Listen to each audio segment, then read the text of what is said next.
Because when you're in a cipher with somebody that's throwing down moves that you didn't even think were possible, they're right there defying the laws of gravity right in your face. Two things are going to happen. I'm here to remind you, what do you get when you fall? You only get lies and pain and sorrow. I've been seeing this saying a lot lately, saying comparison is the thief of joy. Now, comparison and competition go hand in hand for me. Competition is not toxic, and we have to stop looking at it like that. When in actuality, competition is more like rocket fuel for human potential. Because think about it, the Wright brothers, they invented the airplane. They had so many competitors at the time. They had so many people that they looked to and built on the shoulders of. But that same drive that pushed the Wright brothers to reach the skies is what makes great artists, athletes, and innovators excel in life. So stop treating competition like it's something to avoid. Because when you put yourself in rooms where everyone is pushing to be better, it creates a pressure, yes, but that pressure doesn't crush you, it actually transforms you. And I've seen it in breakdancing battles, I've seen it in rap ciphers, and sales floors. Competition isn't about tearing others down. It's about proving what's possible and daring everyone around you to level up. So let me break this down with a little story. Because back when I was really heavy into breakdancing, I was pretty good in my small little town that I was in. I had my little moves, you know. I had my style, felt comfortable. But then we started traveling and battling with crews from bigger cities. And then when you step out and you compete with people who have been competing on a higher level, you get humbled really quickly. But it's a good kind of humble. It doesn't debilitate you. The kind of humbling you receive is more of an inspiration. And that inspiration changes everything. Because when you're in a cipher with somebody that's throwing down moves that you didn't even think were possible, they're right there defying the laws of gravity right in your face. Two things are going to happen. The first thing is your excuses of what you think is possible is going to disappear. Then the second thing is your potential is going to literally explode. Watching YouTube videos of someone killing it and doing the same thing is not the same. It's not the same as having them right there in front of you, showing you what's possible in real time, live in the flesh. Because when it's live and when it's raw like that, when you can feel their energy and see the process, that's when you know your brain chemistry is actually changing. You're not just watching excellence, you're literally absorbing it. Now the same thing happens in rap battles.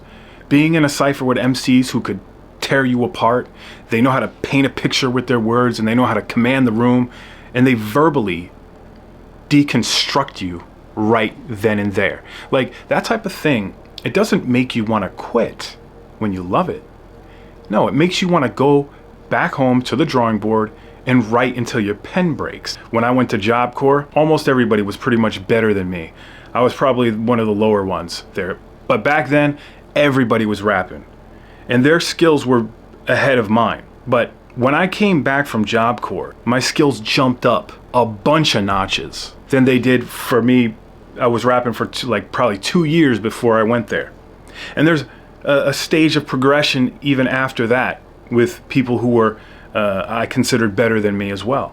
So practicing alone and competing with yourself is kind of overrated. And this just isn't about art alone. Look at any successful sales organization. You know why they have those leaderboards? And you can see who's in first, second, third, fourth place with the deals. And they ring the bell for the big wins. When they go up and make a sale, you ring the bell. That's because they understand that competitive energy is contagious. When one person actually hits a new tier, then suddenly everybody else can see them doing it too. You see yourself doing the same thing. And a rising tide really does lift all ships, but only if you're willing to swim in those waters. Get your feet wet. A lot of people will spread the message that comparison is the thief of joy, and even competition. But what they're doing is They're confusing jealousy with things that they cannot change.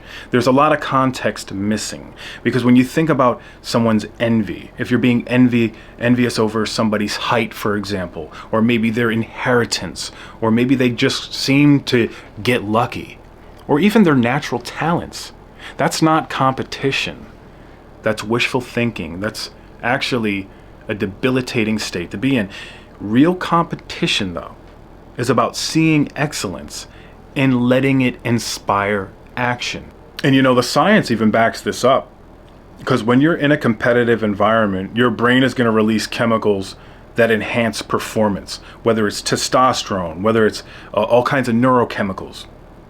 Your performance is going to enhance, your focus is going to enhance, your drive is going to enhance. And it's literally nature's performance enhancer. You got to think about it, because every major human achievement or technological advancement actually came from competition.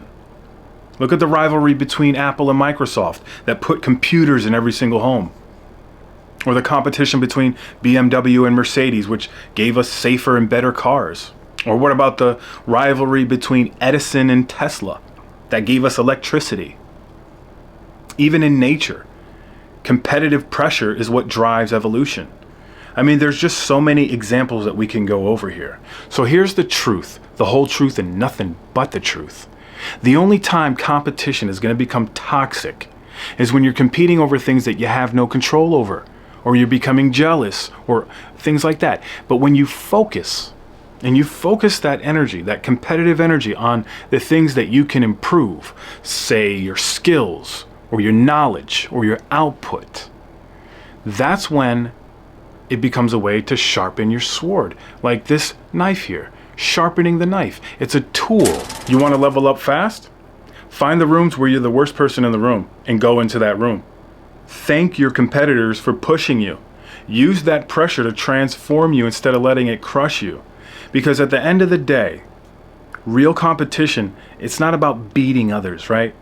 It's about becoming the best versions of ourselves collectively. And we cannot do this in the comfortable waters, in the shallow end. We got to get out of the kiddie pool, get into the deep end, take the floaties off, and get moving. So get out there, find your rivals. Let that competitive chemistry do what it's designed to do, which is make you evolve. Because the real thief of joy isn't competition, and it isn't comparison. It's settling for less than what you could have become. So grip up, take a step up, pull yourself up to the next level, and keep pushing, man.